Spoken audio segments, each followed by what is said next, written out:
এই ফোনটার প্রবলেম হচ্ছে সিম পাইছে বাট নেটওয়ার্ক নাই, অর্থাৎ নেটওয়ার্ক প্রবলেম। তো একটা ফোনে যে কোনো ধরনের নেটওয়ার্ক প্রবলেম হতে পারে, আমরা হচ্ছে স্টেপ বাই স্টেপ কাজ করব। আর নেটওয়ার্ক প্রবলেমটা সবচাইতে বেশি, এই জন্য আমরা নেটওয়ার্ক প্রবলেমের প্রতি গুরুত্বটা বেশি দিতেছি। এখানে সর্বপ্রথম হচ্ছে আমাদের সিম চেক করতে হবে, অথবা সিম আপনি চেঞ্জ করে দেখবেন যে অন্য কোনো সিম লাগিয়ে কোনো ধরনের প্রবলেম হয় কিনা। তো আমি সিম কার্ডে গেলাম, এখানে একটা বাংলা লিঙ্ক এবং একটা এয়ারটেল সিম লাগানো আছে। পরবর্তী স্টেপ হচ্ছে এখানে আপনি আরো কিছু জিনিস চেক করতে হবে, যেমন সিমের ভিতরে যাবেন, যাওয়ার পর প্রিফারেড নেটওয়ার্ক টাইপে গিয়ে এখানে 2G অনলি করে দিবেন। ঠিক আছে, 2G অনলি করে দিলাম। তারপর আমি এই যে আরেকটা সিম আছে এটাতেও 2G অনলি করে দিব, বাট এখানে কোনো অপশনটা দেখাচ্ছে না। আচ্ছা যাই হোক, তো এখানে 2G অনলি করার পর কিছু কিছু ফোন আমি দেখেছি যে কিছু কিছু ফোন আছে যেগুলো হচ্ছে নেটওয়ার্ক চলে আসে।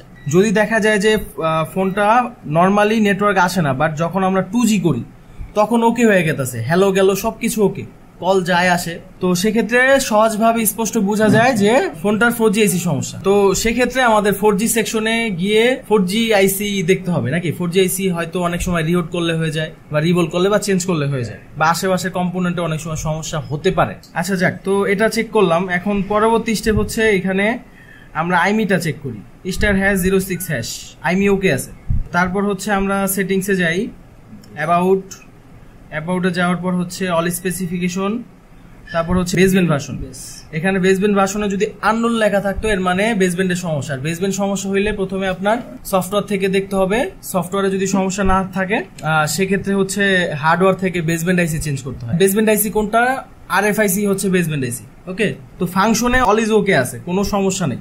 ফাংশন থেকে আমাদের কোনো প্রবলেম পাইছি আমরা পাইনি। তো এখন হচ্ছে আমরা ফোনটা খুলবো, খোলার পর হচ্ছে আমরা প্রথম স্টেপে দেখবো যে এন্টিনাতে কোনো সমস্যা আছে কিনা।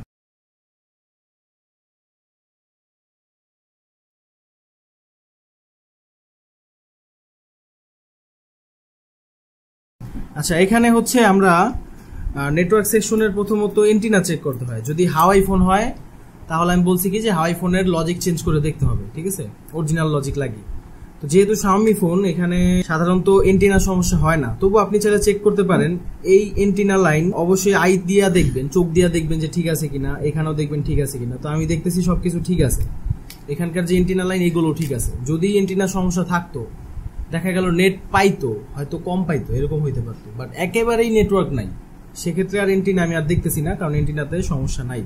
তো তারপর হচ্ছে আমরা এখান থেকে পরের স্টেপ হচ্ছে RFICর আশেপাশের কিছু ভোল্টেজ আছে, এই ভোল্টেজগুলো আমরা চেক করব।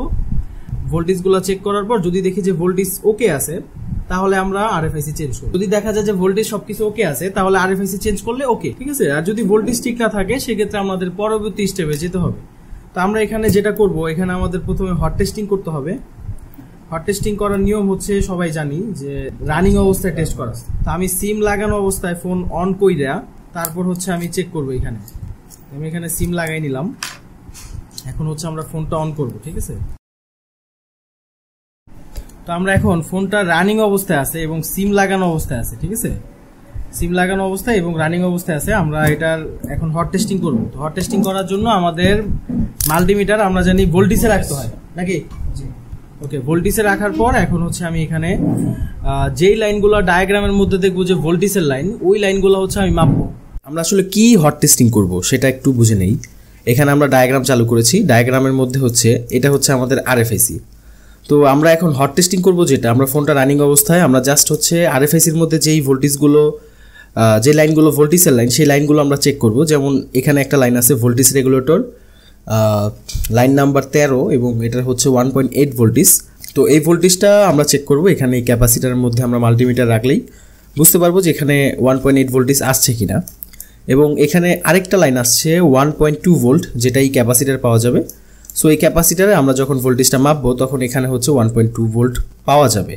তাছাড়া এখানে আর কোনো ভোল্টেজের লাইন নেই। তো এখন আমাদের স্টেপ হচ্ছে জাস্ট হচ্ছে আমরা ভোল্টেজগুলো মাপবো, শুধুমাত্র RFIC ভোল্টেজ। ওকে, তো আমি এখানে মাপতেছি, দেখি এখানে 1.8 ভোল্টেজ শো করতেছে না। তারপর এখানে আরেকটা লাইন আছে নিচে 1.2 ভোল্টেজ, বড় একটা ক্যাপাসিটারের পাশে। তো এখানে আমি বড় ক্যাপাসিটারের পাশে মাপতেছি, এখানেও কোনো ধরনের ভোল্টেজ নাই। তো এর মানে হচ্ছে আমাদের ভোল্টেজ মিসিং আছে, তাই তো। ভোল্টেজ যদি মিসিং না থাকতো তাইলে আমরা RFIC চেঞ্জ করতাম, ওকে। আর যদি ভোল্টেজ মিসিং হয়, ভোল্টেজ মিসিং হওয়ার অনেকগুলো কারণ আছে।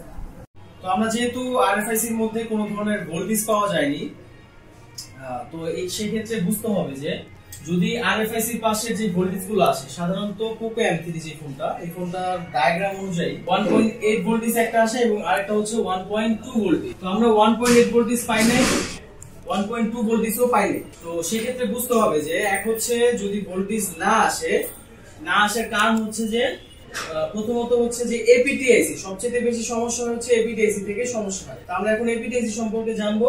আর দ্বিতীয়ত সমস্যা হচ্ছে অনেক সময় আরএফআইসি যদি নষ্ট থাকে একেবারে, সেক্ষেত্রে পাওয়ার আইসি আরএফআইসি কে ভোল্টেজ দিবে না। আর তৃতীয়ত হচ্ছে যে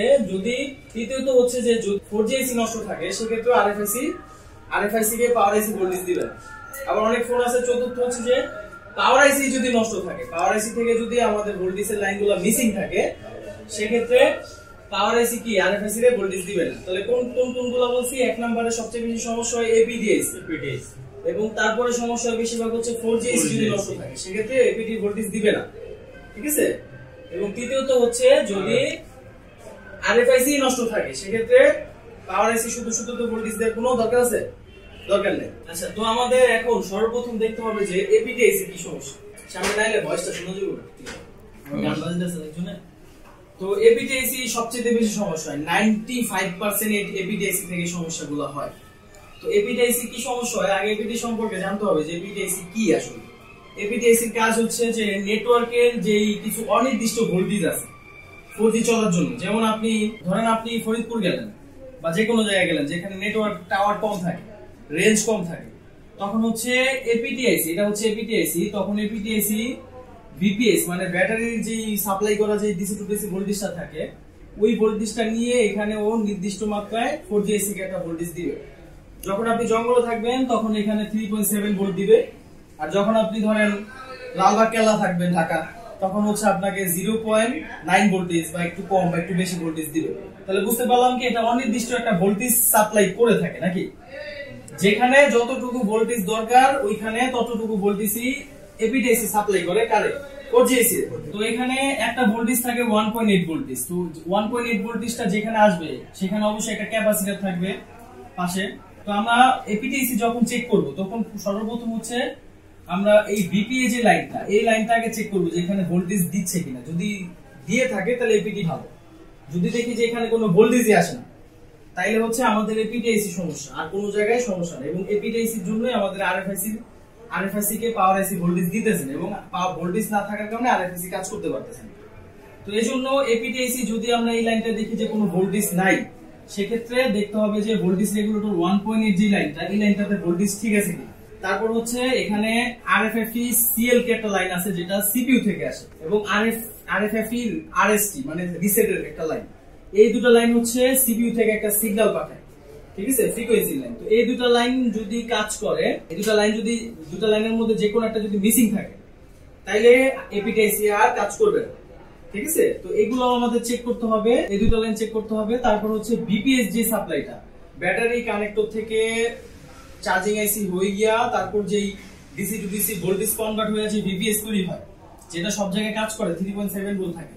তো এই ভিপিএস ভোল্টেজ যদি সেখানে না থাকে, যদি না আসে, তাহলে এপিডিআইসি কাজ করবে না। তাহলে আমরা এখানে নষ্ট হওয়ার কারণ কি কি দেখতেছি। প্রথমে আমরা আশেপাশে কম্পোনেন্ট চেক করব, পরে হচ্ছে হট টেস্টিং করব যে এখানে যেই ভোল্টেজ গুলো আসার কথা, যেমন 3.7 ভোল্ট, 1.8 ভোল্ট এবং হচ্ছে আরএফএফসিএল কে এবং আরএফএফই আরএসটি, এই লাইনগুলো ঠিক আছে কিনা নাকি। তারপর হচ্ছে যদি ঠিক না থাকে সেক্ষেত্রে আমরা ঠিক করব, অথবা সব যদি ঠিকঠাক থাকে আমরা এপিডিআইসিটা চেঞ্জ করব। তো এই হচ্ছে আমাদের স্টেপ। এখন হচ্ছে আমরা প্র্যাকটিক্যাল ভাবে জিনিসগুলো দেখব। ওকে, আমরা এখানে ভোল্টেজ মোডে রাখলাম, তারপর হচ্ছে এখানে মাপতে হবে, ঠিক আছে। তো এখানকার প্রথম যে লাইনটা, এই যে লেখা আছে উপরে ভিপিএ এপিটি, পরের যে লাইনটা এটা হচ্ছে ভিপিএস পাওয়ার। তো এখানে ফোনটা আমরা রানিং অবস্থায় এখন টেস্ট করি, আগে দেখি রানিং আছে কিনা। এখানে ফোনটা রানিং আছে সিম লাগানো অবস্থায়। তো এখন আমরা এখানে চেক করি, এখানকার এই কয়েলের মধ্যে এপিটি ভোল্টেজ থাকে, তো এখানে কোনো ভোল্টেজ নাই, এর মানে এপিডিআইসি সমস্যা, তাই না। আচ্ছা, যেহেতু এপিডিআইসি সমস্যা, তো আমরা পরে যে লাইনটা আছে এটা হচ্ছে ভিপিএস লাইন নাকি। ভিপিএস লাইনের ভোল্টেজ ঠিক আছে কিনা চেক করি। ভিপিএস লাইনের ভোল্টেজ ঠিক আছে, ভিপিএস লাইনের ভোল্টেজ ঠিক আছে 3.8। আচ্ছা, শুধু ভিপিএস ঠিক থাকলে তো হবে না, আরো অনেক কিছু আছে। তারপরে হচ্ছে এটা হচ্ছে আরএফএফই টু ডাটা এবং আরএফএফই ক্লক, এখানে আমাদের একটা ভুল গেছে, এখানে হচ্ছে আরএফএফই ক্লক হবে আর ডাটা হবে, এখানে আমরা রিসেট লিখছিলাম, যাক সমস্যা নাই। তারপর হচ্ছে এখানে নিচের যে লাইনগুলো, এই লাইনটা হচ্ছে 1.8 ভোল্টেজ শো করবে, তো দেখি 1.8 ভোল্টেজ শো করে কিনা। 1.8 ভোল্টেজ শো করছে নাকি, তাহলে ওকে। নিচে আরেকটা লাইন আছে ভিপিএস, এখানেও ভিপিএস ঠিক আছে, তাহলে আমাদের এখানে যে মূলত যে কটা লাইন আছে সবগুলো আমরা এখন চেক করলাম। তো এখন হচ্ছে আমরা প্রথমে এপিটাইসিটা একটু হিট করে দেখব, কিন্তু দেখা যাচ্ছে যেহেতু আগে থেকে এটা হিট করা আছে, কে যেন হিট করছে সম্ভবত। আচ্ছা, তারপর আমরা একটু হিট করে দেখি, যদি হিট করার পর না হয় আইসিটা আমরা খুলবো, খোলার পর আরএফএফই ক্লক এবং আরএফআইসি ডাটার যে লাইন ঠিক আছে, ঠিক আছে, এস ডাটা এবং এস ক্লক, এই দুটো লাইন আমরা ফুল টেস্টিং করে দেখবো যে রিডিং আসে কিনা। যদি রিডিং না আসে এর মানে মিসিং। কোন জায়গা থেকে মিসিং? যে কোনো থেকে, মূলত সিপিইউ থেকে লাইনটা আসছে, কিন্তু আমরা প্রথমে দেখবো যে অন্য যে জায়গায় লাইনটা যায়, যেমন পিএফওর মধ্যে যায়, পিএফও থেকে এই পর্যন্ত বাজার মোডে লাইন ট্র্যাকিং হয় কিনা, বিপ আসে কিনা, সেটাও দেখতে হবে নাকি, বুঝছেন তো সবাই? আচ্ছা ঠিক আছে।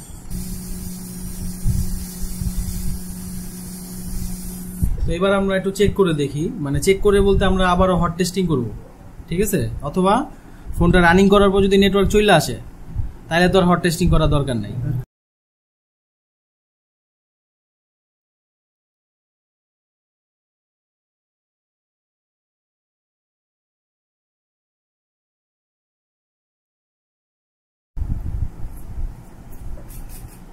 ওকে, তো এখানে নেটওয়ার্ক আসে নাই, তাই না? তো এপিটি ভোল্টেজটা মাইপা দেখি, এখানে কোনো ভোল্টেজ আসে নাই, তাহলে আমরা এখন কি করবো, আইসিটা খুলে ফেলাই। আচ্ছা, খোলার আগে আমরা একটু চেক করি এখানে কম্পোনেন্টগুলো ঠিক আছে কিনা। এখানে কম্পোনেন্ট তেমন একটা নাই, বাজার মোডে কয়েলগুলো চেক, ক্যাপাসিটরগুলো চেক করি, তাইলেই হবে।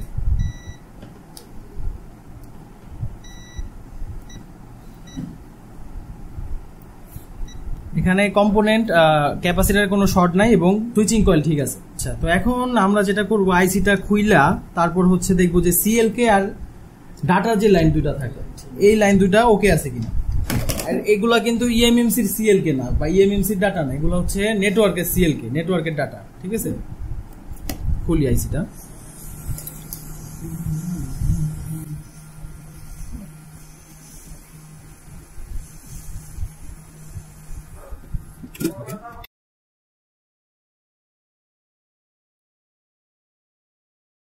এখন আমরা এস ক্লকের যে লাইনটা, এই লাইনটা আমরা মেপে দেবো এখানে কুল টেস্টিং করে। তো এখানে 700 রিডিং আসছে, এর মানে এটা সিপিইউর সাথে সম্পৃক্ত আছে, লাইনে কোনো সমস্যা নেই।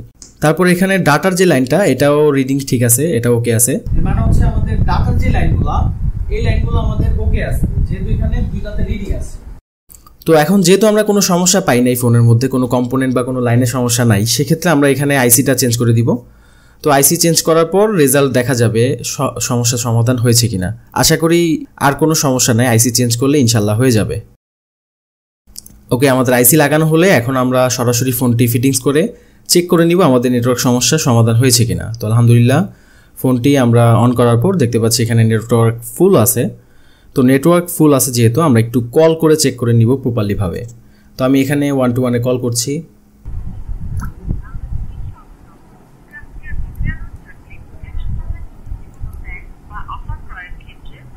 ওকে, তো আলহামদুলিল্লাহ আমাদের ফোনটি সমাধান হয়ে গেছে।